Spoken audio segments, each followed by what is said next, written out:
Okay, welcome everybody to the August 19th regular meeting of the San Ramon Planning Commission. We'll go ahead and call to order the meeting at 6:01. May the recording secretary please conduct roll. Commissioner Kuznick, Here. Commissioner Conjula, Here. Commissioner Zhang, Here. Vice Chair Avila, Here. and Chair Alpert. I'm here. Okay.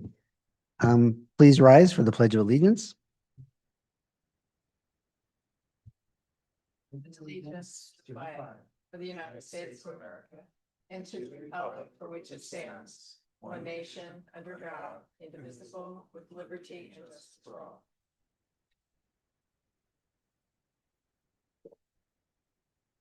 Okay, item 3.1. We're all very excited to welcome a new commissioner, our fifth now, so we'll be fully staffed. And at this time, we're going to have the swearing in of Max Zhang. So if you want to come down there up in front of at the podium. And our newly today only deputized recording secretary is going to administer the oath of office.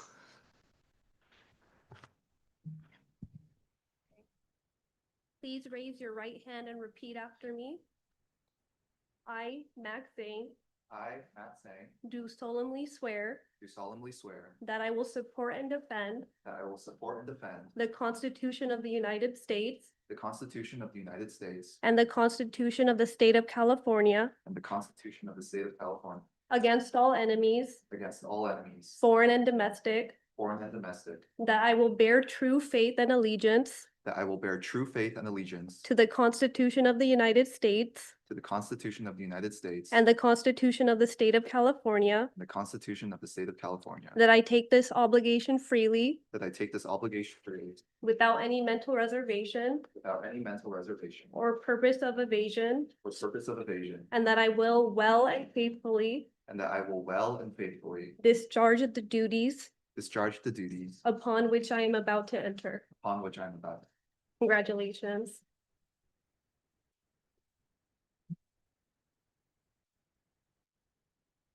This and this.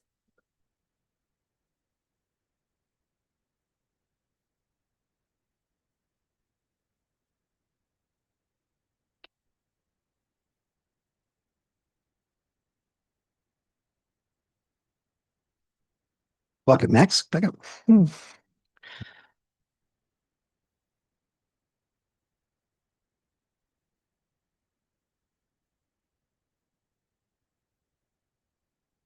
Nicely done, and we're thrilled to have you sitting up at the dais with us. It feels like you've been one of us for a few months here now, so it's great to have you up here. Thank you. Item 4 is public comment or written communications. At this time, members of the public may address the Planning Commission on any item not already included in tonight's agenda. If you would like to speak, please fill out a speaker card located in the back of the room and provide it to the recording secretary, and we'll not be taking any public comment via Zoom. Do we have any written comments or? Written communication for this item, but I do have a speaker card. Ioannis Telahu. Great.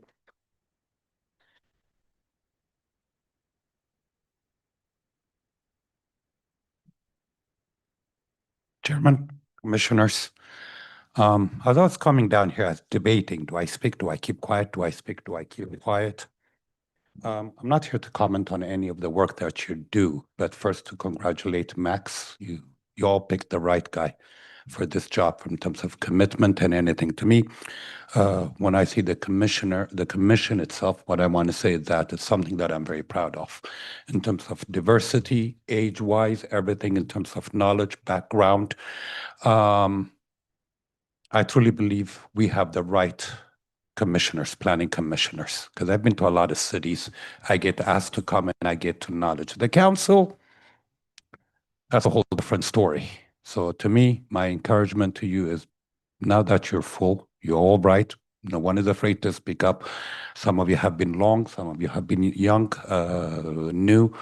Highly encourage you to, and you're all nice people, really outreaching, which is rare. Want to encourage you to always do the right thing, not in some sort of decision, but not be afraid to debate an idea. If you think something is not right, not to be swayed and stand up. So these things, we take some for granted. I sit in a lot of boards. So I sit this and you hire people. A year later, they just digressed. And how did it go? So may God give you the strength. Thank you. Keep up the amazing work. Thank you for that. Okay. I have no other speaking Okay, cards. we'll go ahead and close the public comment. Item 5, additions and revisions to the agenda. We do not have any. Item 6 is the consent calendar, and tonight we have 2 items, 6.1, the minutes of the Planning Commission from August 5, and resolution number 1125, recommending approval of zoning ordinance. Do I have any motions, requests? Yeah, I do. We can go ahead with 6.1. With 6.2, with the text amendments and stuff, I'm good with that, except for one. Okay, so are you asking to pull item 6.2 from consent? Yes, please. Okay, so are you making that motion? I make the motion. to Okay, pull, so the consent. there's been a motion to pull item 6.2 from consent, and I think we can go ahead and click the green button. Okay. Is there a second to request that it be pulled from consent? I'll go ahead and make the second to pull it from consent, and we'll move it on.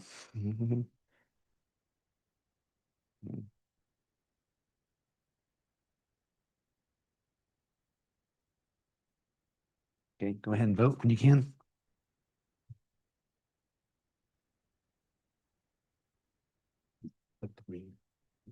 Okay, you got it.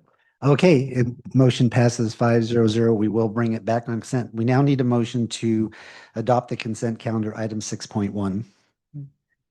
I'll make the motion to approve item on the consent calendar 6.1 minutes of the Planning Commission, August 5th, 2025. And I will second that.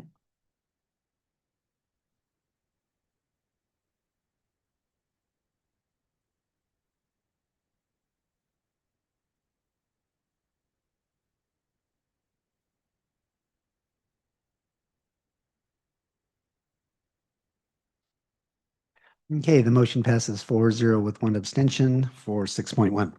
Okay, moving on. Item 7, continued items after the closing of the public hearing. And I believe that is where we address the deferred. Is that, or is that later on the agenda? Is that You can go ahead and do it on as part of item 7? Okay, item 7, the continued items after the close of the public hearing. This was the resolution 11.25 recommending approval of zoning text or ordinance text amendment TA 2024005 and the environmental review 20025-0006 applications, various amendments to the zoning ordinance. We don't have a staff report, so if there are questions, this is questions. We will open public comment at some point before we close the public comment. If you have specific questions that you wish to have answered, we do have staff and the city attorney here. Questions? Do you have questions, or do you? Do we go now or after? Yeah, if you have questions, we want to do the questions now so that the public have the benefit of hearing your questions, you know, and then we will open, then we'll move forward with opening the public hearing, reopen the public hearing. Just to be clear, this is questions about the Text changes amendment. as opposed to comments. On Yes, it is questions that might require clarification that you have. It is not, we'll have a chance to make comments for the public record prior to us doing a vote. So it's questions, public comments, close public comments, and then we can make comments. Okay, No question. no questions. No questions like this. Okay, if there are no questions, I'll go ahead. Yeah. Oh, Max, sorry. I believe this is a question for the city attorney. So at the August 5th meeting, you mentioned that in 2006, the city council passed an ordinance that I believe, if I'm understanding this correctly, extended the provisions of Measure G to future general plans. For both my edification and for the public, could you give a brief summary or overview of the provisions of that ordinance so we're all on the same page? Yes, the provisions of that ordinance were essentially mirrored those of the initiative, although it did extend and it did change the language somewhat to apply that to all future general plan amendments, not just the one that general plan 2020 that was passed under the initiative. Okay, thank you. Any further questions? Okay, we'll go ahead and open public comment. Do we have any written communications or speaker cards on this item? We received written communication from Brian Swanson, but no speaker cards for this item. Okay, we'll go ahead and close the public comment. Okay, commission, do you have any comments before we move forward with the vote? Yes. Thank you, Commissioner. Thank you, Chair Albert. The text amendments, as I've learned, is a continuous process that happens throughout the period regularly to update the zoning ordinance.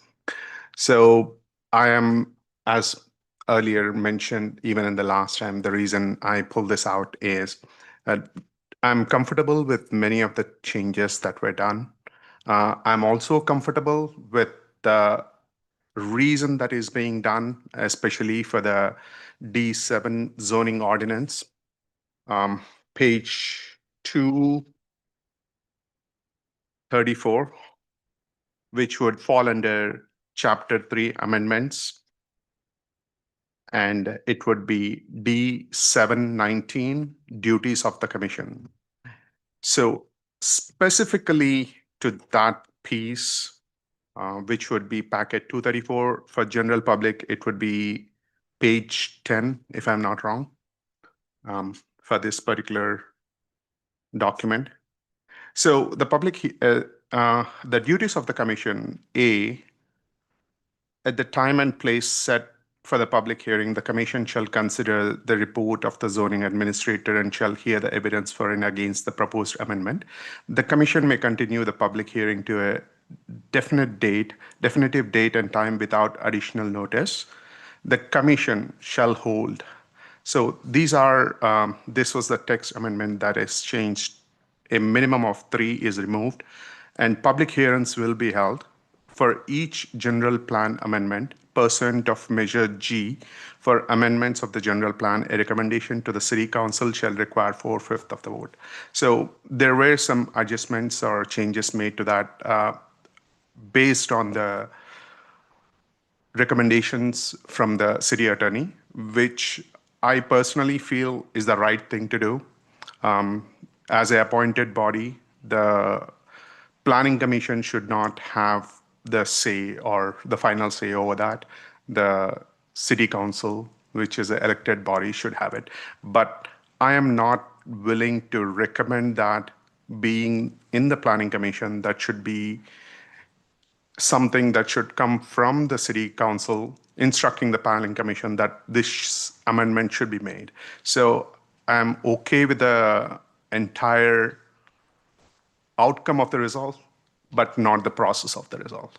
So for that reservation, I'm a little bit hesitant to go ahead and approve entire thing.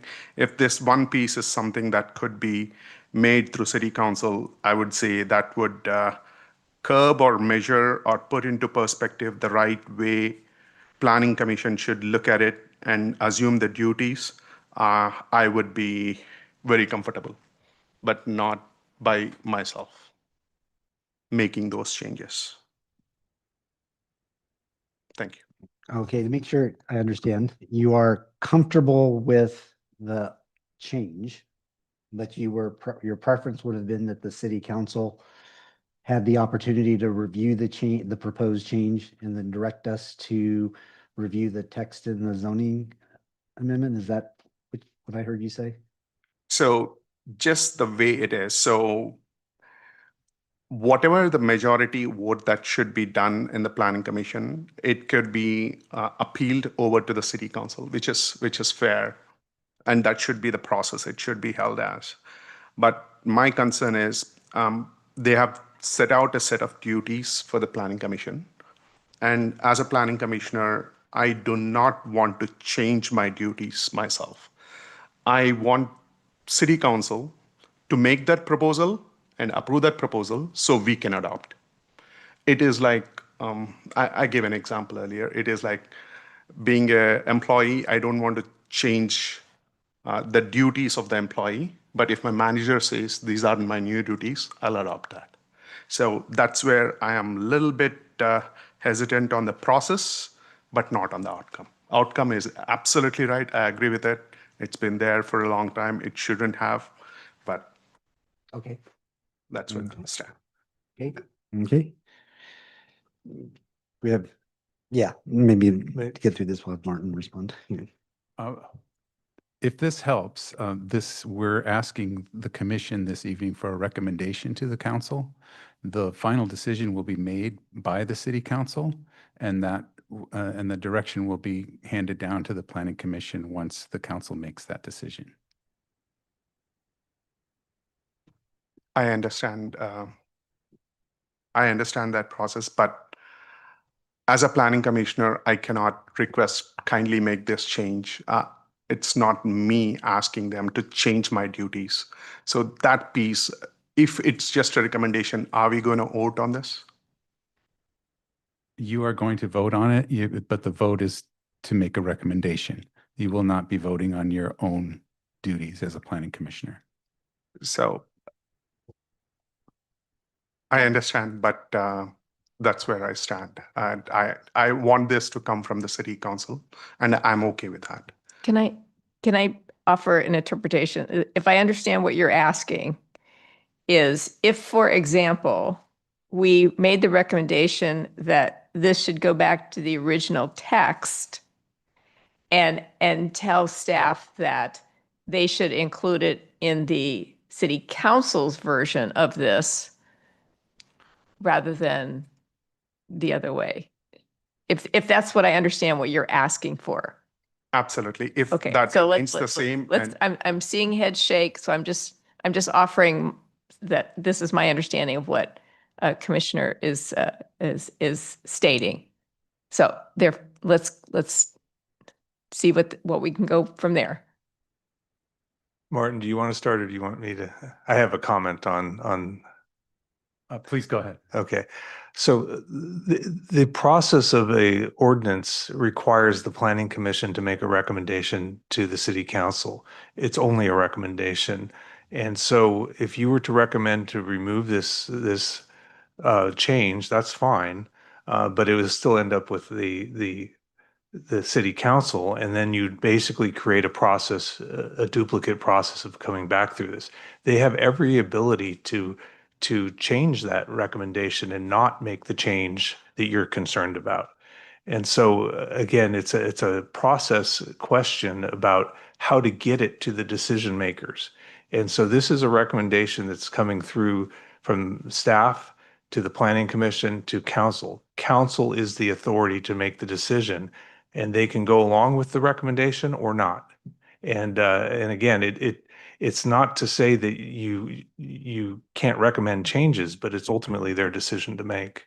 And at this point, you know, we've already gone through these discussions, and so staff's recommendation is leave it to the council to make the decision that they're authorized to make. I want to give opportunity to Martin. Oh. So if not, I just have. So city council will not be picking and choosing individual lines and making those changes. No, they can. They can, but normally when it comes through that. So all we could do is we can send what they will get is they'll get a staff report. They'll get a staff report much like we did with the same red line and the same, documentation that we received on the proposed changes and why, with the addition of a recap of the discussion held at the Planning Commission. So they will have all of the information that we had, plus all of the information we created at the dais on this topic. And it is certainly within their purview and authority to accept some, all, change, that's their responsibility to do that, So it's not a take it or leave it when we send it to them. They get to take some, all, or none. In that case, I would accept Gene's proposal where it remains the same and then they can make the change. to the duties of the commission. That would also be acceptable for me. Okay, so they will get a red line version of the document with the original and as well as the proposed changes, in addition to the description of the rationale for why it was proposed and the discussion tonight about, what you said at the dais. So they will have the benefit of all of that information, at the dais, and we have the staff recommendation for the proposed language, Okay. Okay. Are there other comments or comments? Okay. If not, I would Yeah, only just point out also that you are being asked to make a recommendation on that specific section. And that specific section deals with planning commission duties. So you're making a recommendation whether you recommend change or not recommend change. So if, as a wise man once said in the 80s, if you choose not to decide, you still have made a choice. So if you, so either way, you still have that same dilemma. So if this is the text language that you believe should be passed on to the council, then I would strongly encourage you to go with that language. okay. Thank you, everyone, for your time. Okay. No, of course. If I could have a motion to send the recommendation, including the discussions for adoption of the text amendment to the city council. I will move that we send the recommendations to the city council. Okay. Do we have a second? I'll second that motion. Okay. It's been moved and seconded. We can.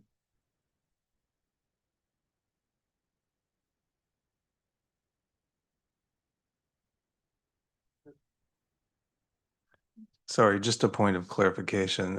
There's actually a resolution Yes. associated with this. Yes. So if we could get a recommendation to Thank you. approve the resolution, Yeah. which includes the recommendation to council. So you resolve the issue as to whether or not to vote on this, but Yes. Yes. I Right. think we need an actual motion. Do I need to pull the first motion?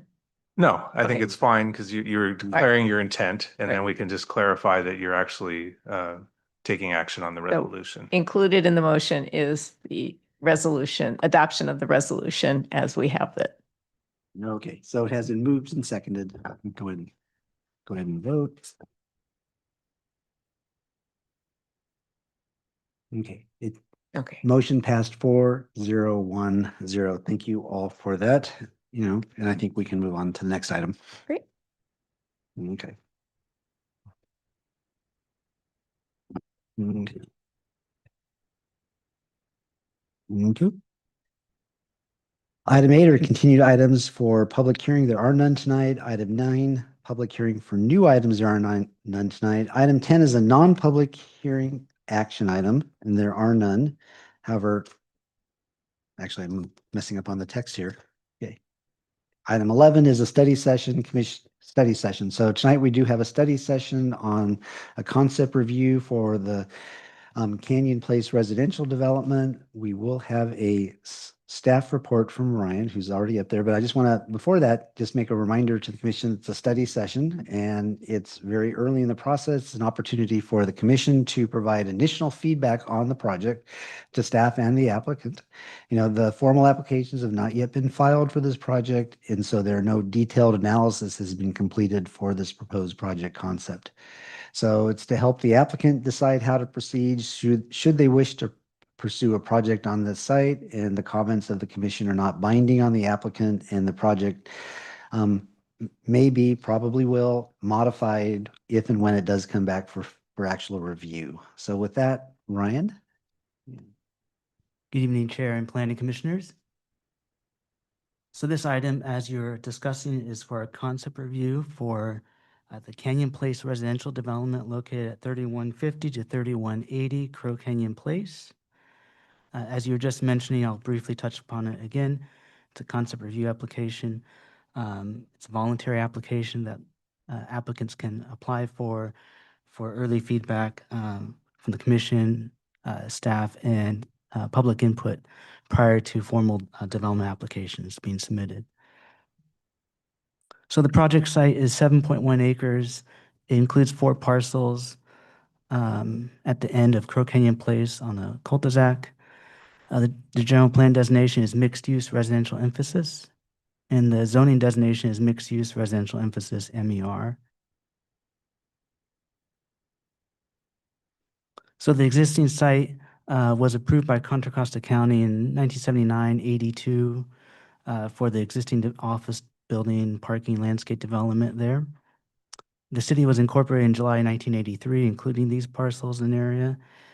And then more recently, in December of 2023, the city adopted the General Plan 2040 project, which identified the 4 project site parcels as a housing opportunity site, repealed the North Queen Ramon specific plan, and changed the general plan designation in zoning to mixed-use residential emphasis.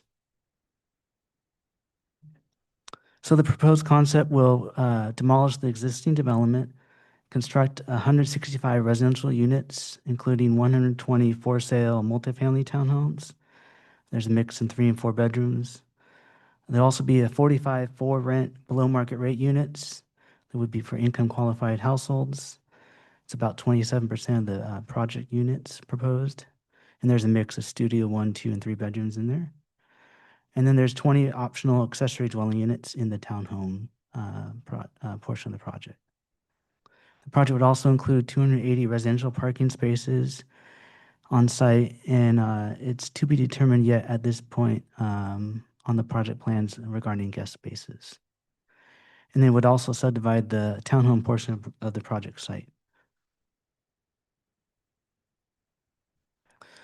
So this being a concept review, there's not detailed project plans, but there are some elevation perspectives here of some of the townhome product and different views of that, examples. And then there's an architectural precedent or example of a potential design for the rental affordable building. This is not the exact design for this, hasn't been completed yet, but it's illustrative only. So the staff report has this table which details a number of the development standards for the MER zone and for the project. I'm not going to go through all these in detail. I just want to touch on a couple of them. The residential density for the proposed project is 31.1 dwelling units per acre. That's a net density calculation. It's within the 20 to 40 dwelling units per acre requirement for the MER zone. On the next slide here, there's some additional requirements. The project currently, as in the concept, doesn't meet the city's zoning parking requirements.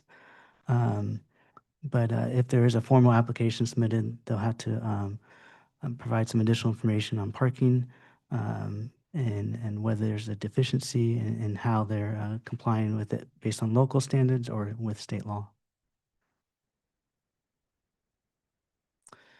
So the project, as I mentioned, does include 45 for-rent affordable below-market rate units. The city does have an inclusionary housing ordinance. It requires 15% of the project units on site to be reserved for income-qualified households. The 2 tables here break it out between the townhome for-sale project and the rental portion of it. So it's a total of 25 units. And the concept proposal is proposing more than that, 45. So some more information when they do submit their formal application will be needed to fully evaluate their affordable housing plan. As it stands now, it would the information provided likely be an alternative means of compliance method that would have to be evaluated during the formal application. So there's a couple of concept review discussion questions for the commission to consider. And I'll turn it back over to the commission if you have any questions for me and staff, or we can go to the applicant presentation. If you like. I think I'd like to go to the applicant first before we ask questions. Okay. We have from the applicant team, Emily Boyd and Therese Herder here to give a presentation.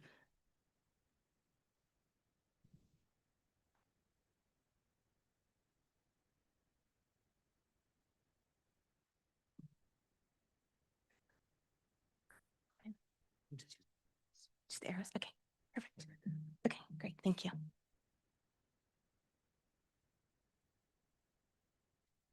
Good evening, and thank you to the Planning Commission for the opportunity to present the concept development plan for Canyon Place Residential. Before we begin, I'd like to extend a warm San Ramon welcome to our newest planning commissioners. We look forward to all the commissioners' insights and as we shape the future of our community here in San Ramon. I'd like to start off by introducing you to our project team. I'm Emily Boyd, the Director of Business Strategies, and I'm joined by Therese Herder, our Vice President of Acquisitions and Entitlement. We're with Brookfield Residential, the applicant and developer for the project. Also here this evening are Lily Simicella, Associate Principal with KTGY, providing land planning and architecture for the project, and Ryan Hansen, Principal with CBG, our civil engineering firm. Other partners include the Pacific Companies on the affordable component and C2 Collaborative, providing landscape architecture services. For those not familiar with Brookfield Residential, we're a global real estate development company providing industry-leading development capabilities. We pride ourselves on developing sustainable real estate around the world, from office to retail, logistics to multifamily, and hospitality to development.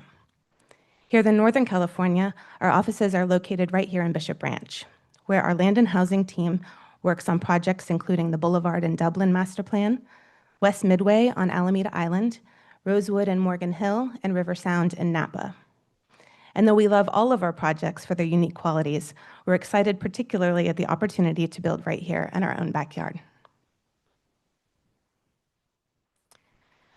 The Pacific Company, our affordable partner, is equally astute at handling multiple stages of real estate process with an emphasis on providing affordable multi-family housing in the Western United States. With over 200,000 units delivered on over 300 projects developed across their portfolio, their current projects in Contra Costa County include the Ashbury in Concord, Walnut Apartments in Danville, and Orbsonia Village in Bay Point.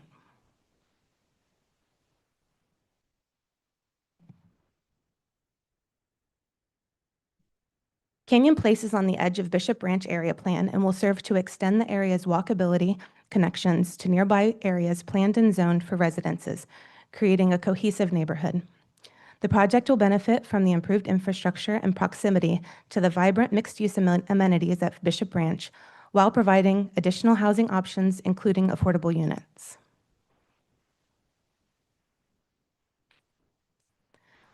The project is located adjacent to the Commons Office Park and Crow Canyon Commons Shopping Center, where Sprouts, Ace Hardware, and many of our favorite restaurants are located. The site is currently occupied by 4 office buildings, which will be replaced by 165 residential units, including 45 affordable apartment homes and 120 townhomes, in a variety of configurations that we'll look at in more detail in a couple of minutes. The proposed street layout aims to enhance area circulation by breaking up the existing large block layout and creating a new through road connection to Norris Canyon via Annabelle Lane for those frequent trips to Target. We will seek entitlements including tentative map, design review, CEQA certification, and development plan approvals utilizing applicable state housing laws, including SB 330, AB 130, and the California State Density Bonus Law to streamline approvals and maximize affordability. This process supports the city's housing and smart growth goals and helps ensure that the project moves forward efficiently to deliver a mix of affordable and market rate homes in a walkable, connected neighborhood. All of the rental apartment units will be designated as affordable, making up 27 to 28% of the total project units. The average income range will be targeted to those making 60% of the area median income. The 4-level building, designed by KTGY and developed by the Pacific Companies, includes studios, 1, 2, and 3-bedroom units, ranging from 480 to 1,150 square feet. Next, let's have a look at the market rate for sale product.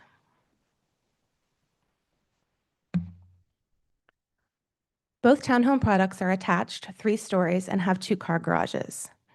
These row townhome products, which are a little bit different than the images that Ryan showed in his presentation, we're trying to show a little bit more of the updated elevations on the exterior, and will be open to recommendations on what the commission would like to see on those. They're what you're familiar to seeing at places like the City Village site and include side-by-side two-car garages ranging in size from 1,958 to 2,249 square feet, with the largest unit offering an optional accessory dwelling unit with a separate entry that you see there at the bottom right. So that is the Plan 3, floor 1, 2, and 3, to give you some concept of what you're looking at there at the bottom.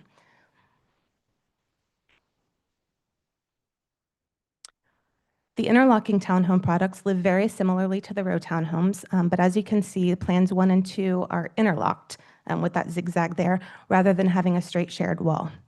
Units range from 1,288 to 2,157 square feet, offering price points, garages, and bedroom configurations that meet a range of buyers' needs.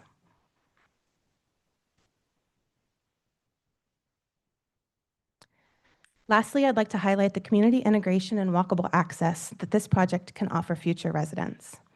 In addition to some of the landscape green areas that are on the site proper, Central Park, Lake Annabelle, and the under construction City Village Park are all within an easy walk.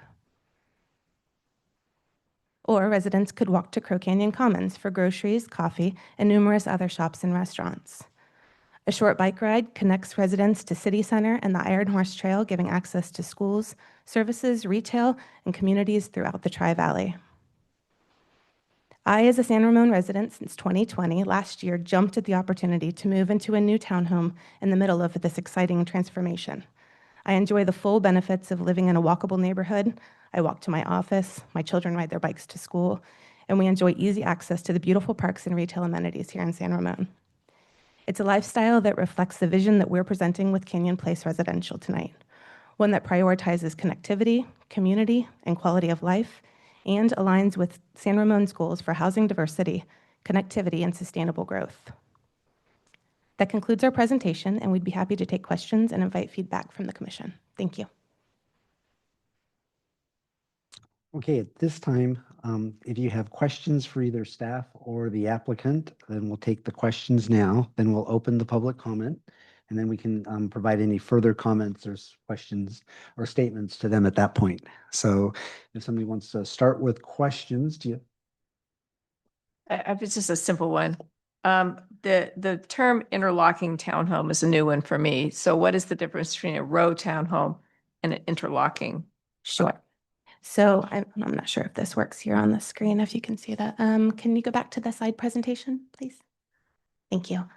So you can see here how this wall, so this is between the Plan 1 and 2. The Plan 3 and 4, and actually I could let Lily answer this as well, but the Plan 3 and 4 have the very similar straight walls between the two. The interlocking comes from this zigzag wall separation between the Plan 1 and 2. Oh, okay. And in this case, the Plan 1 has a tandem garage configuration, still taking 2 cars, but in tandem configuration. So that zigzag kind of allows for that. It makes sense. Thank you. Sure. Any other questions? Okay, look at this side. You want this side back and forth? This might also be a question for the city traffic engineer, but I just want to get some clarification on this through roadway. First of all, I want to say I do like it.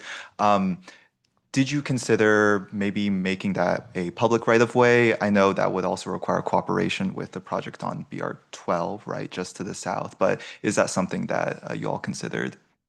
So I think that the current, as proposed in the application, does have it coming through from 1 Annabelle Lane, coming all the way through. We did have a conversation with traffic yesterday that talked about some other measures to slow traffic through there and some other configurations. But as it is proposed right now, it comes from this site straight through the 1 Annabelle Lane all the way to the traffic signal at Norris Canyon. Okay, so a public right-of-way most likely not possible for this project. I believe that the roads would still be private, and Yeah. our civil engineer can chime in on that if you'd like. Private, yes. Okay, great. And then the city traffic engineer, in the staff report, you mentioned that you prefer that the residential driveways that are currently fronting these the private roads that will be the through roadway, that we prefer not to have driveways fronting that. Could you elaborate a bit more on that? Why do you make that recommendation?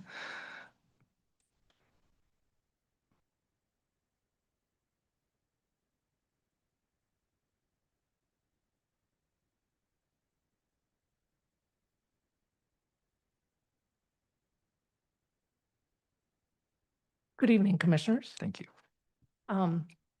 Great question. So, if it's going to be a through street, we'd prefer not to have that interaction of vehicles backing out into a roadway that has that.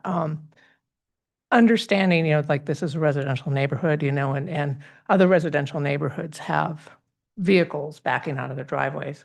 I feel that this is going to have a lot more traffic on it, excuse me, than a general residential roadway, because it's going to be a cut through, from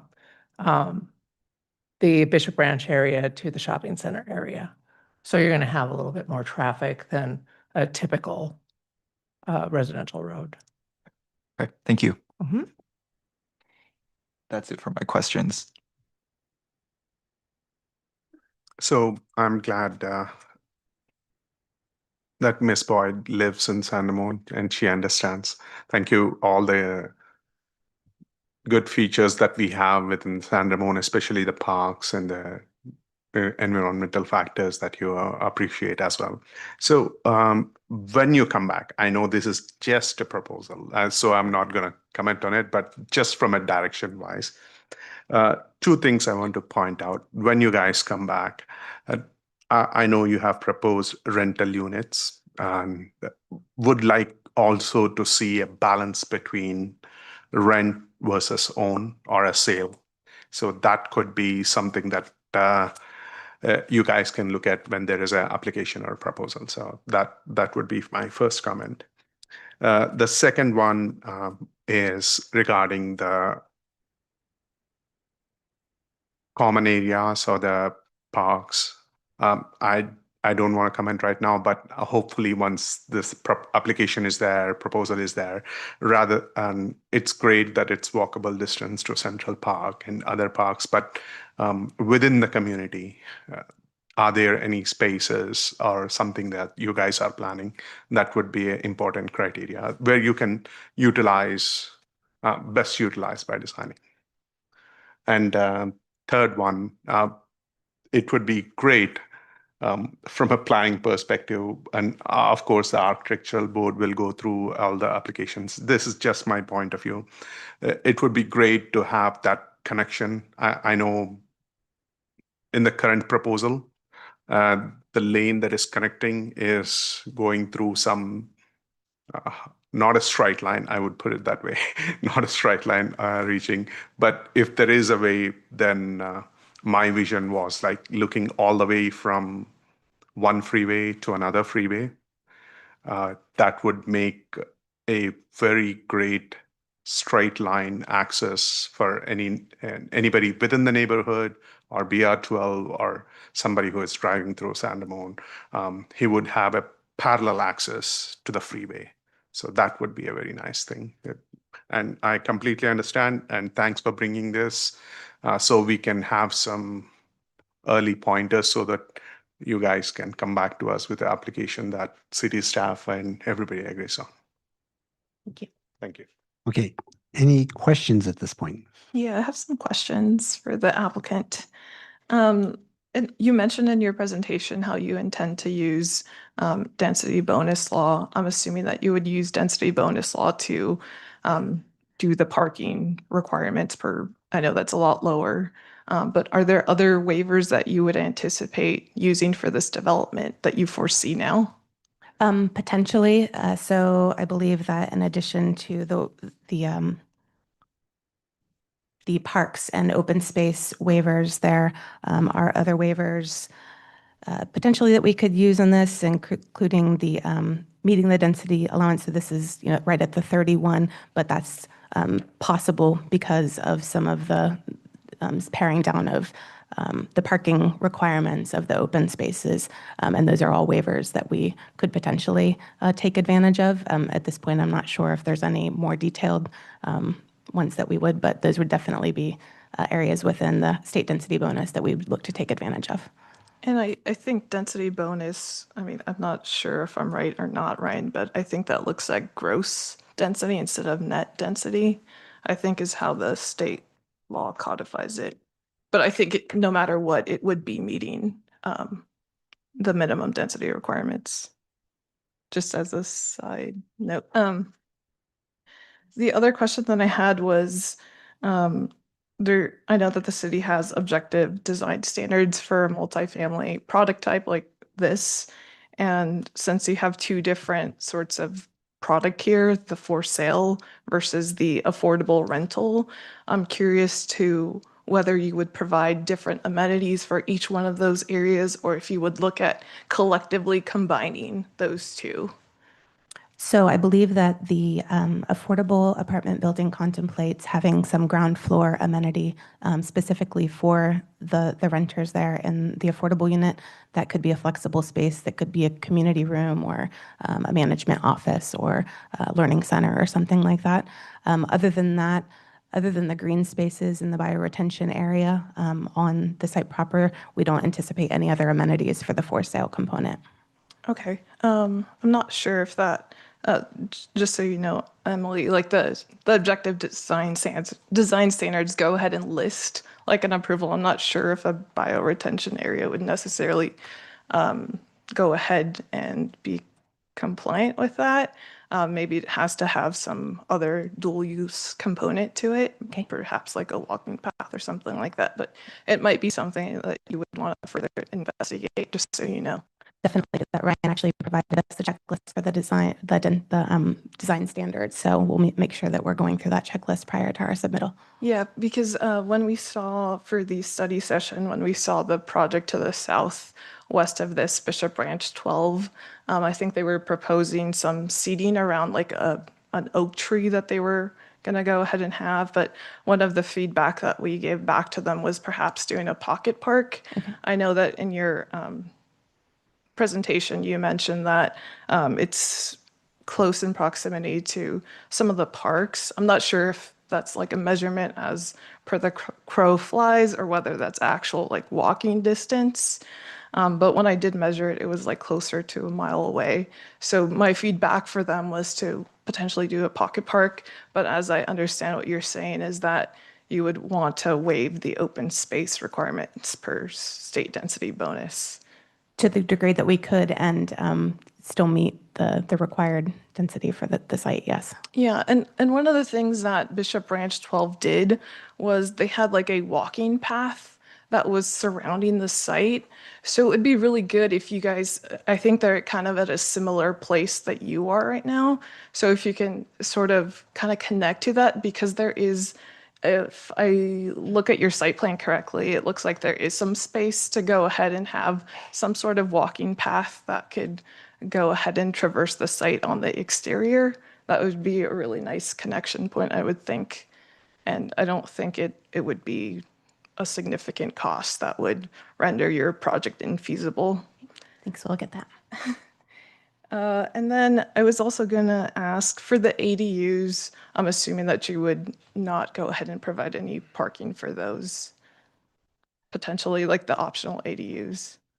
So those, I believe, would be calculated as part of, again, the overall parking requirement for the site and not have a dedicated parking area for them. If you notice, the front of it is still just the two-car driveway. So depending on what the use of that ADU is, it could be along with the homeowner, but there wouldn't be an additional parking provided specifically for the ADU unit. Okay, thank you. Another question that I had was, can you tell me more about the phasing for the project site? Like, when would you anticipate potentially breaking ground on the for sale? And would that also be the same timing as the affordable? I'm just curious about the deliverance of the two different product types. I am actually not certain on the phasing of that. Not sure if anybody on our team. She says that that's concurrent. Okay. Thank you. And then in the project description that was shared with us in the staff report, it also mentions the paseos throughout the site. Would you contemplate having paseos on the western side of the townhomes, since there would be opportunity for that? Because when I looked at the site plan, the only paseo that I saw was for building 16 and 15. So the paseos refer to all of the spaces between that aren't, sorry, I'm not sure if you can see on here, oops. The areas between the buildings that aren't marked as streets would be paseo areas. So those would be where you would have the front doors of the homes on green paseos in between. Okay. And then the 60% AMI, is that very low or is that low? I believe that was in staff's report about what the breakdown was, that could be further detailed out. Right now, that's just what we're targeting as an average of 60%, but that could be a range of affordabilities from lower than the 60% to higher. Thank you. That was all my questions. Thank you for being here tonight with us. I did have some questions. Try not to bounce between you and staff. Maybe I'll start with staff. Ryan, this the zoning is MUR, and it's also a housing opportunity site.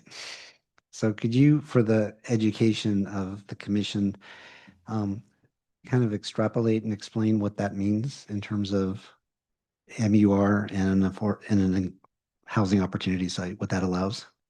Yes, yeah. It was briefly mentioned in the staff report.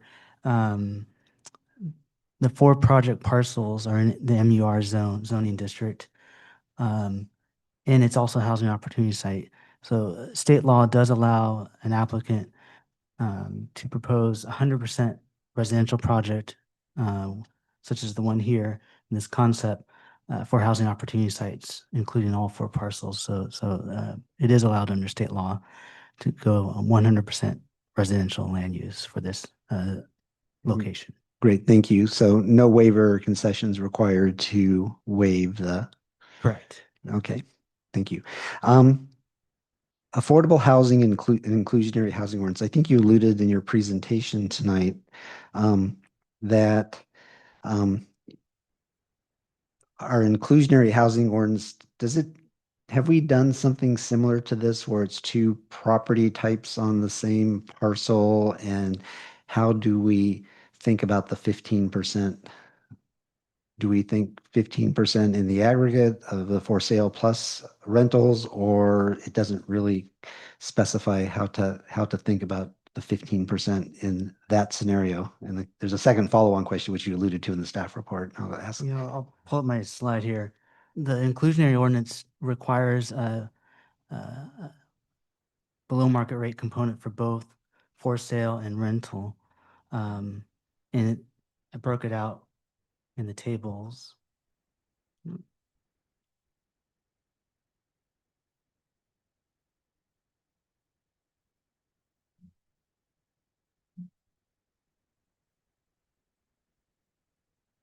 Going away.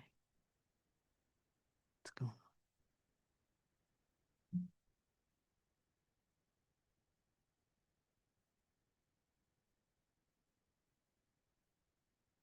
There we go. Okay.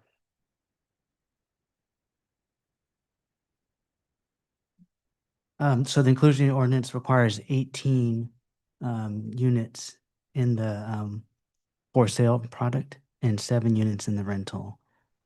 And Okay. that would comprise the 15% of the total project. Okay, and do ADUs count towards affordable?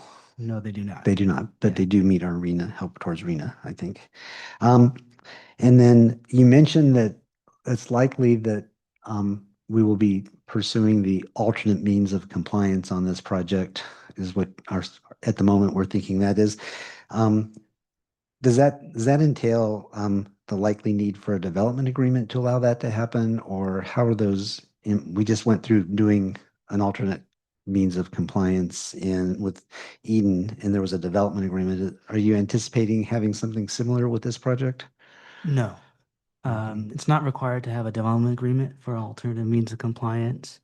The inclusionary ordinance includes a provision for an applicant to propose an alternative compliance method, comprising of various methods different than what's required here that's shown on the slide for this site in this proposal.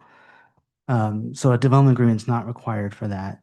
They can simply propose in their affordable housing plan that alternative compliance. It still would be reviewed by the planning commission during the project review if it's equivalent to the requirement in the inclusion ordinance. So a development agreement is not required. Okay, okay, thank you. That was my questions on the inclusionary. I did have some questions on the Crow Canyon Place to Annabelle Lane. I'm sure at some point Deb is going to come up and answer, but I think you did say that both Annabelle Lane and Crow Canyon Place are privately owned roads. Is that right? Or are either of them public or just all private? Crow Canyon Place is public. Crow Canyon Place is public, okay, but Annabelle Lane is not. And then Deb already explained the concern around traffic flow and the going through the neighborhood as well as the the concerns about this. So my sense is that both parties need to cooperate to make this come together, or will the city have to step in via some version of a CIP? Or could you just explain how the two sides will meet, as opposed, I have this vision of the railroads coming across the country, and if the east side and the west side didn't talk to each other, they would have missed each other. So perhaps either you or Deborah could explain how the city thinks about how this will come together down the road. Maybe I can start. Okay. If Deb or Lauren wants to chime in with additional information, they can. But yeah, the city would coordinate the design between these two projects for a through road. They're both on private property, but would be open to the public to travel through. And so the city is involved in the coordination and design of it. And so the two projects are proposing at this point the through road design. There is not a city requirement. There used to be in the North Community Ramon specific plan a requirement for a through road. We no longer have that specific plan. So there isn't a specific requirement from the city. But at the moment, the property owners are proposing a through road. Okay. There's a grade change between the two properties as well. At least is for walking up through the gate. And the city will coordinate the activities of the two projects to ensure that they eventually come together and there won't be a need to have a lock or something to raise cars, right? Yes. Yeah, we'll have our city traffic engineer working with the project engineers and team for both projects. Okay. Making sure there's alignment and Okay. all the needed. And the city is prepared to do this from a staffing resources and all that. Is that fair to say that that's part of the development process and what the Yes. city does? Okay. Yes. Okay. And I did have a couple of questions for the applicant at this point, if I could. The ADUs, are those scattered throughout the complex, or are they a certain, in certain locations in there? It was hard to tell which are the scattered is okay or clustered is okay. It doesn't have to be the exact spot, but yeah. So right now they're being proposed as 20 optional ADUs. Okay. They fit within the footprint of the Plan 4. Okay. So we're proposing 20 as part of our proposed mix, but really Okay. it's optional. So it can be accommodated within the footprint of the Plan 4. Got it. Okay. And then the affordable housing project, and I think you said it's the Pacific companies that. That's correct. Does Pacific own and then operate, build, own, develop, operate, or do they develop and then turn it over to somebody else to manage? How does Pacific, I'm just not familiar with how Pacific Companies works. So I know that we're working with them on several other projects, and I don't know that I've been involved with one that has actually come to operation. And so I'm going to defer to my colleague. Okay. Correct. She confirms they own and operate. Okay, great. Okay. So I assume that what that means is that there'll be on-site property manager and things like that. And then as far as the project, and maybe it's soon, and maybe it's more of a comment for when you come back, is clarifying the roles between the HOA and then the property owner, property manager, you know, and if you kind of have a high level answer, that's great now. Otherwise, we'll just leave that for next time, you know. Okay. I think I will leave that one till next time. That's fair. Thank you. Totally fair. Totally fair. I think that's it for my questions. Before I open public comments, is there any other follow-up? These are questions again, reminder, questions. Just one quick question, right on that page, proposed concept page, project summary. So I'm trying to understand where are the entrances? So on the street B, Mhm. is it on street C? Any homes on street C entering or exiting? So no, where you see the little triangles, those represent parking stalls. So the little inverted triangles. So those are front doors along C Street along the left side. And then the little court streets, D, E, and F that are coming up, those are where the garages enter off of those. And then on the other side, on the Paseo side, those would be front doors facing each other on some type of a greenway. Okay. So the connection that we were talking about, our chair Albert was speaking about, was regarding street C, right? Correct. So some connection between Annabelle Lane and Crow Canyon Place, that would be, instead of making a turn on A Street, some connectivity between Annabelle and Crow Canyon Place through Street C in some way, city is going to coordinate. Yeah. Correct. So as C Street continues straight down, it would be contiguous straight onto what is now Annabelle Lane and then all the way to Norris Canyon. So it would pop through there at the bottom of the property line where it shows as kind of a parking lot on the area now. Okay. Okay. Thank you. Okay. At this point, why don't we go ahead and open public comment? Oh, I'm sorry. Next. Yeah. One more question, please. Hi, just a couple more questions. Given that the area is mixed-use residential emphasis, obviously housing opportunity site is going to be 100% residential, no problem with that. But do you envision sometime in the future, and this might be a while in the future, but do you envision that any of these units could be converted into a sort of home occupation or live work situation? Is there enough flexibility in the design of the buildings themselves to make that feasible for the future homeowners? I mean, that would certainly, I think, be a permit question as well. But there are several of the units that have downstairs living areas. So it's not that it's nothing but garages, with the exception of the one tandem unit that doesn't have any ground floor living area. Okay, great. Thank you. And then one last question. There are, of course, multiple other parcels nearby. So I know you're preserving the easement that leads to the commons. Office Park. The Office Park, Yes. yes. What about any future connection to, say, that parcel directly north? I know that's also mixed-use residential emphasis, or to the parcel that's currently the 24-hour fitness and the UPS. Is that something you've considered? We would love to consider it, but it's actually not a part of the project now, so it's under separate ownership, and Yeah. we couldn't contemplate it as part of the Okay. design of this. Yeah, if that's something where you could reach out to the owners of those parcels, just see if there's a possibility. I think that extra connection would be very valuable for this area long term. Thank you. Mhm. Okay. At this point, I'll go ahead and open public comment. Always want to do that. Do we have any written comments? We received written communication from Susie Ferris Intercom, and I do have 2 speaker cards before me. Jim Blickenstaff. Okay, and I can confirm that the commission did receive a copy of Ms. Ferris Intercom's memo. Jim.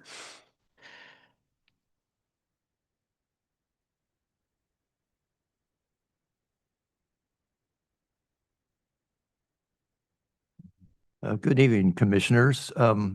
The nice thing about a concept in the early stages of the planning process is you can get things established early rather than see a mistake and try to fit it in later. And this is a time to set priorities so you get the direction you want and the outcome you want by early stage effort. That's my theory. First of all, San Ramon's kind of got a park-like atmosphere from the business park. They made an effort and succeeded in getting a lot of setback area for trees and all kinds of vegetation. So it kind of looks different than other cities when you drive by on 680. It looks green because of that business park thing they took seriously. And now we have that concept for all that area east of the freeway. And I'd like to preserve that. That's a broad view of it. And let's keep that going. And the key to that, I think, besides quality planting, is the setbacks.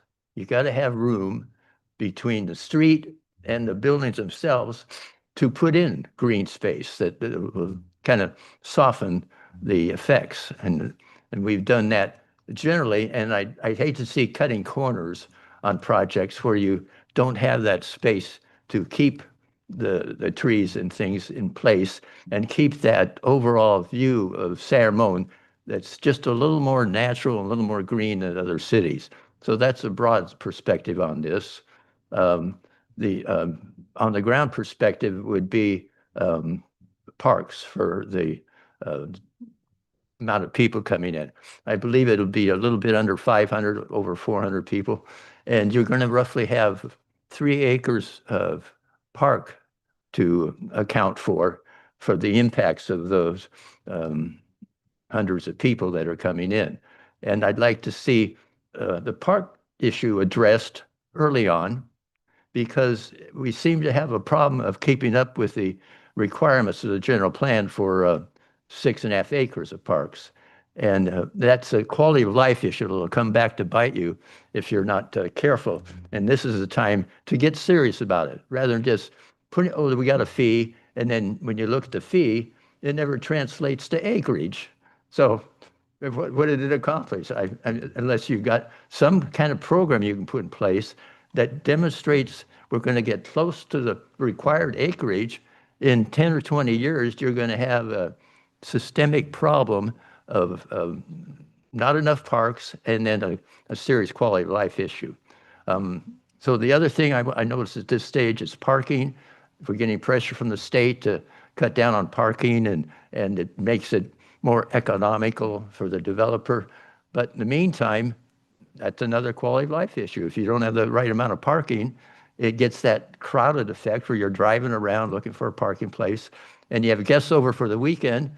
Where are they going to park? You know, it gets complicated. ADUs will add, 30 cars maybe. And are we allowing for that impact on parking? So that's something you might want to look at seriously now, as that won't come back to bite you later, because again, it's a quality of life issue. The other thing is architecture. It helps successfully blend development into the cityscape.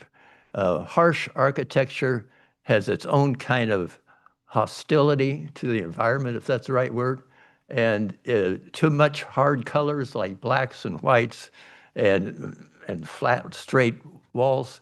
It's just not attractive, and then you get that big city look of indifference. Actually, So, to kind of wrap it up. yeah. So anyway, that's something you could look at now too. We have some examples of good housing that's worked out quite great. So let's just wrap up by saying there's a few things to look at. Let's do it now. And one of them, of course, is the setbacks and some green space that blends it in, along with quality architecture. That's not a part of the thing that should be ignored much. Thank you so much. Thank you, Jim. Stuart McDonald.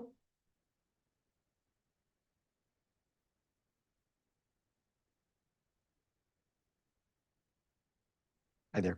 Chairman and Commissioners, my name is Stuart McDonald. I'm with Federal Realty. We are the owners of the Crow Canyon Place Shopping Center, Crow Canyon Commons Shopping Center. We've been members of the San Ramon business community for the last 2 decades.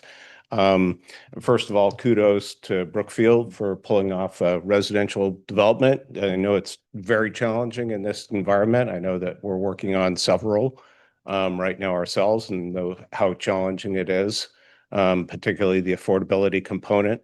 I guess the two comments I would have on the proposal, there's been discussion about the parking ratios. I would be interested in how that is managed internally on their property. That people always have more cars than they plan on having. We are concerned about the spillover effect of that on our property and how they intend to manage that and make sure that cars don't end up taking parking spaces from customers.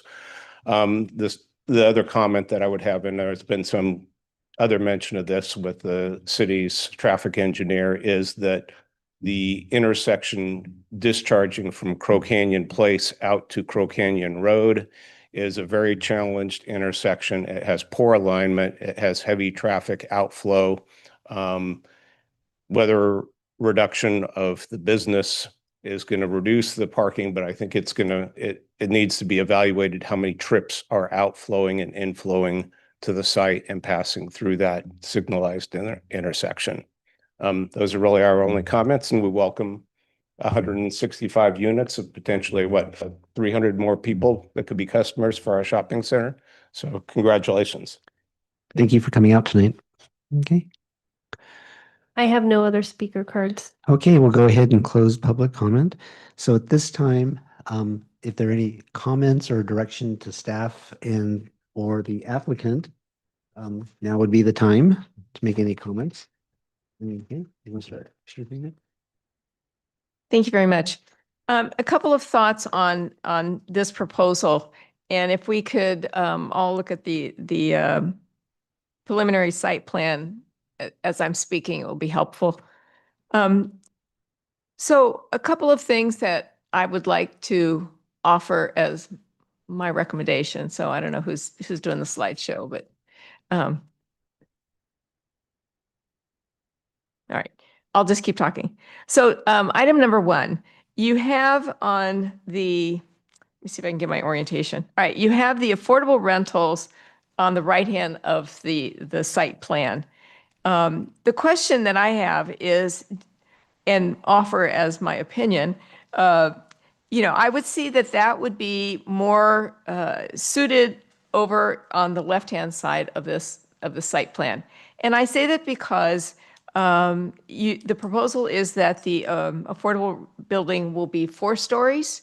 And it seems to me like it would be advantageous to have your one big block apartment building, 4 stories on the freeway side of the facility, of the site, rather than the smaller single family homes, townhomes. So that's item number 1. And it would then add additional sound barrier. Because of all the things that are going to be a challenge on this plot, it's going to be the sound. That freeway noise is quite loud. And so I would like for you to factor that in. That frees up some of the territory between Street C and the edge of the property that might facilitate this alignment of the road and so forth.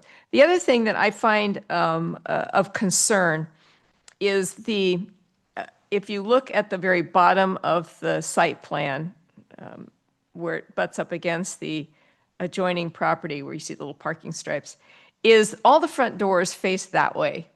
I don't know what you envision to be along the property line, but I'm very sensitive to what people have to look at out of their front doors. And as we talk a lot about here about creating a sense of neighborhood and a sense of community, while yes, we love our cars, we love our garages, and it's very convenient to have them, along the street, at some point it would be nice, I would love to see us flip those so that the street is at the property line and then the front doors are more angled into the actual neighborhood. I just think it makes it feel much more welcoming and pleasant. So those are the 2 big things. I know you have the very large bioretention portion there up by the cul-de-sac and that will be coming along. But those are some of the things that I find important as we're going forward. And since this is our opportunity to give you our dream site planning opinion, there we go. So those are the comments that I have. And I know that you will factor in, little nooks and crannies of hospital, but I would move the apartment building to the left. That gives you an opportunity for sale units on the right-hand side that will help with the street. So those are my feedback. Thank you. Okay, thank you. Somebody want to go second? Sure. Yeah, I mentioned three things at the beginning. So, of course, regarding the parking and the street alignment and public spaces. So that would be my primary criteria. And when you guys come back, I would like to know if there are any trees, heritage trees or something that already exist in the community, if you guys are saving them in any way, because the development and would take a lot of time to have new trees. So that would be one thing. And of course, we talked about the way architecturally or the color wise, how these units would look like. And of course, you living also in San Ramon, that helps you when you walk through Iron Horse Trail. There are many properties with the colors that mix and match. And the third important thing is common space and park. I know you guys are building on that right-hand side, whatever recycling that would be close to the Crow Canyon place. Some small patch bio. The bioswale. The bioswale. Yeah, that's the bioswale, the hashed area. Yeah. At the end of Crow Canyon Place. So apart from that, there are no other trees or when you come back, of course, this is not the final one, but would like to see more of that. And probably that's been the commission's thought process across the board, and the architectural board will have a thorough review of this. So I'm not worried about that right now, but kindly have that ahead of time rather than I understand the pain after coming back. And this is great that you guys are coming up with proposal now so that we can give our feedback rather than solidifying it, working with the CBG, who are also working with many other developers here. That's a very good thing. They will have that sense of uniformity across San Ramon. So that helps. And one last thing I would want to propose is for the affordable housing. I know there have been instances the commission has given waiver for having rental units, but would like to see some for sale affordable units within the community. So that would be some of the criteria that I'll be looking at. Thank you. Thank you.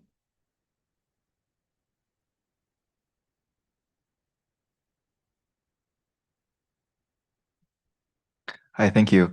I'd like to repeat what Commissioner Kanjula said. Thank you for coming here ahead of time and helping us work through some of these issues far before we get into much more final plans and wasting everyone's time and money in that sense.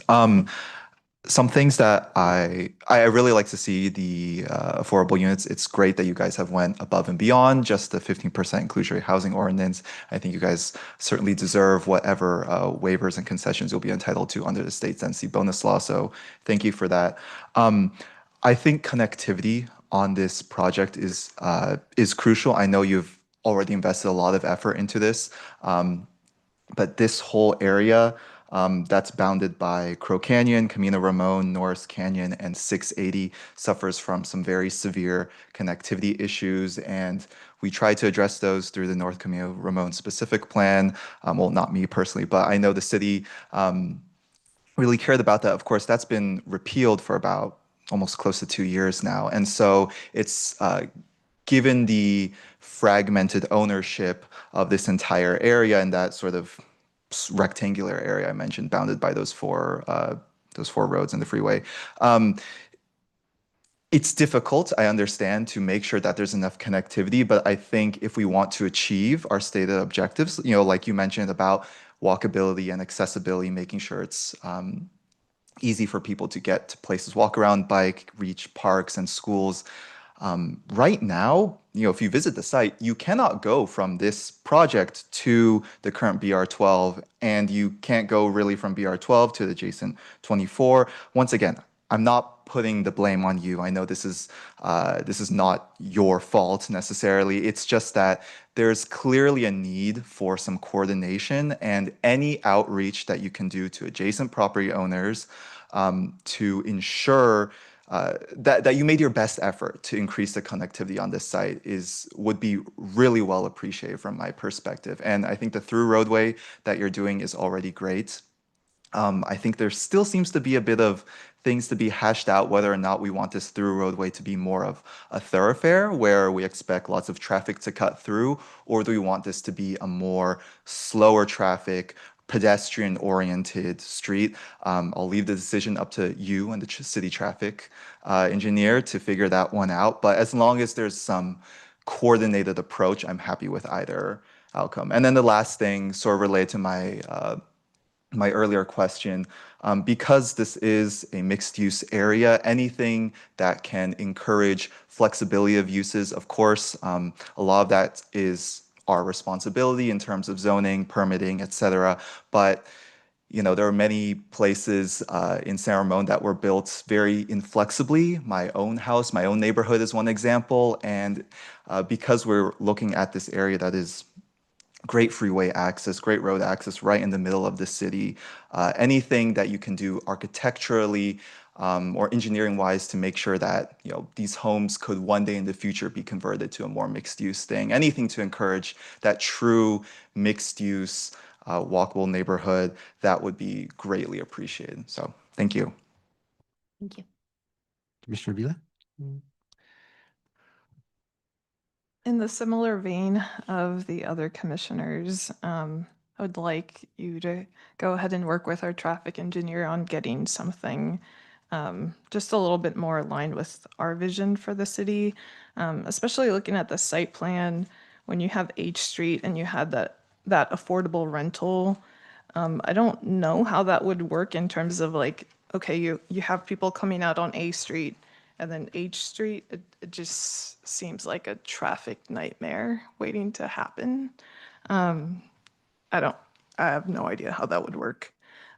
So if you can just go ahead and maybe work with our traffic engineer to go over what some more approachable means of access would be to this site, that would be really great.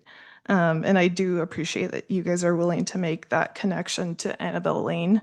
As mentioned, there is another housing development that's immediately adjacent to the south, Bishop Ranch 12. So if there can be some sort of, work through with them on potentially that walking path that they have going about their site, I think that would be a really great resource for the community, especially since you are looking at waiving community amenities. But I think it would be something to look at.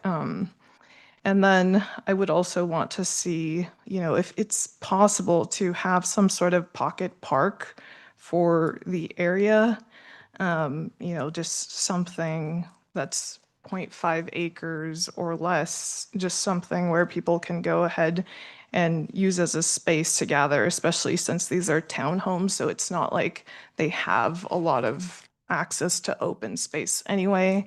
And the nearest walk is that 1 mile walk right now at the city village that's currently under construction. But ideally, through park standards, we do want to have people to have a park within 0.5 miles of walking distance is sort of that magic number that we hear about. The other thing is that, as I mentioned before, potentially having that bioretention be some sort of dual purpose if for whatever reason a pocket park would just simply be infeasible. The other thing that I would want to mention was it's kind of unclear, based on the site plan that we have, it seems like some of the through streets don't have a sidewalk. especially like that southern side.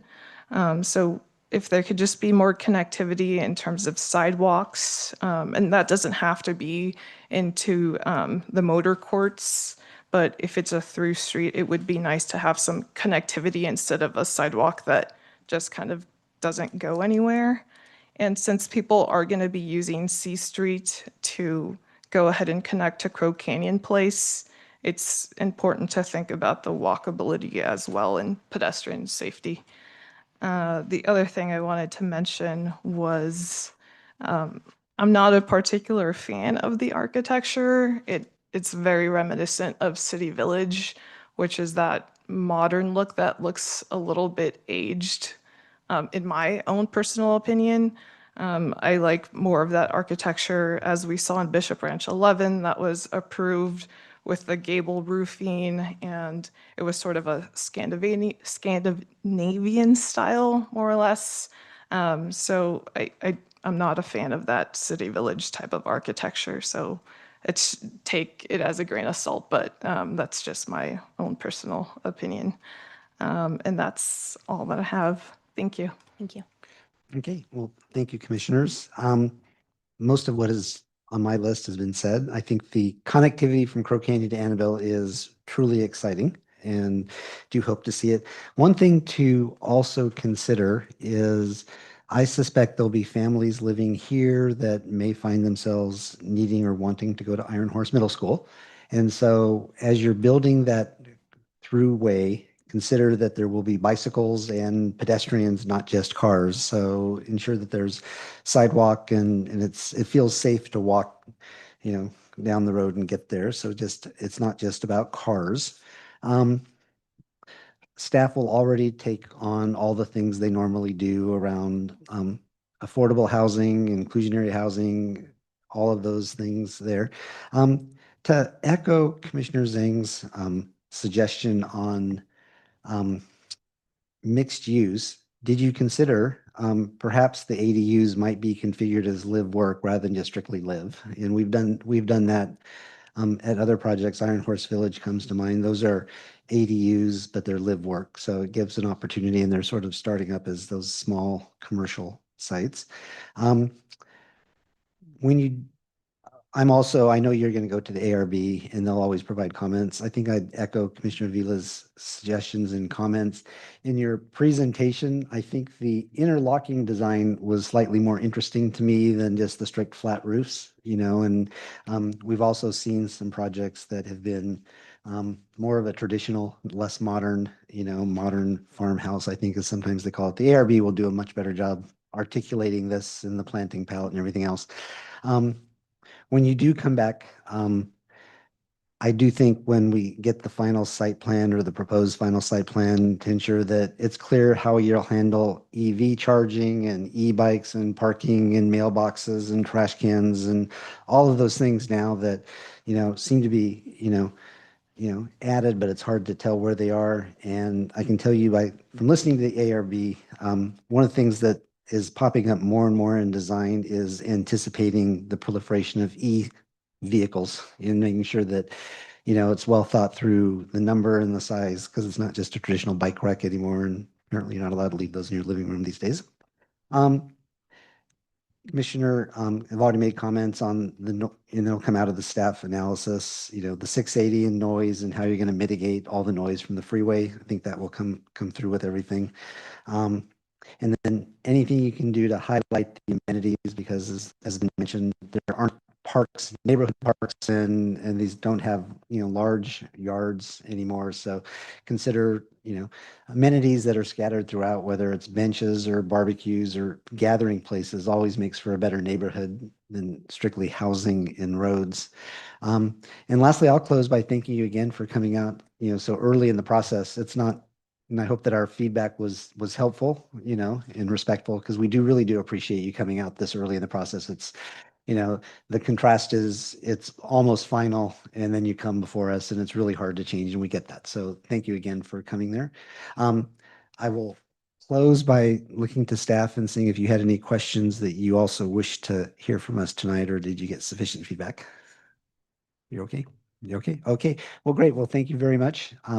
This was a concept review, so there's no action taken on our part. We do hope to see you soon, and back before us. So thank you again for coming out tonight. Thank you all for your time and insights. We appreciate it. Thank you.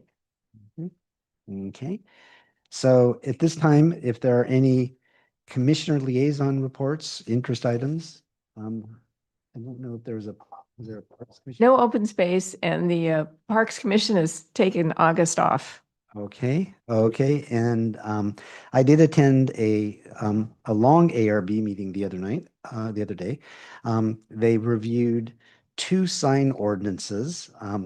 The one, and I don't remember the name of the shopping center, it's where Eric's Deli is, the one's being undergoing renovation. There is a master sign program there, and then directly across the street, which I will just refer to it, as the one directly across the street, that's, another master sign program. Is that one I do remember because it had a name that was easy to remember, Twin Pine Shopping Center.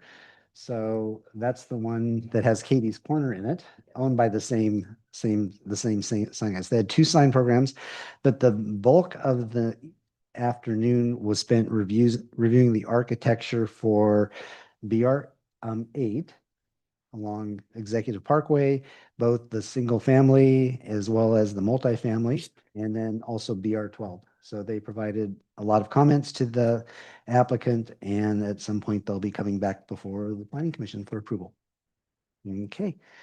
So with that, I'll turn to Mr. Barr on coming attractions. Okay, so just to let the commission know, September 2nd meeting will be canceled, so you can extend out your Labor Day festivities. We were actually doing a little bit of scheduling change, so we're not clear yet on September 16th, but we anticipate some of the other development projects that you've seen coming in the meetings that follow that. So we're going to try and pin down a few dates. So we're kind of in flux right now. Great, thank you. Okay, if we have no other comments.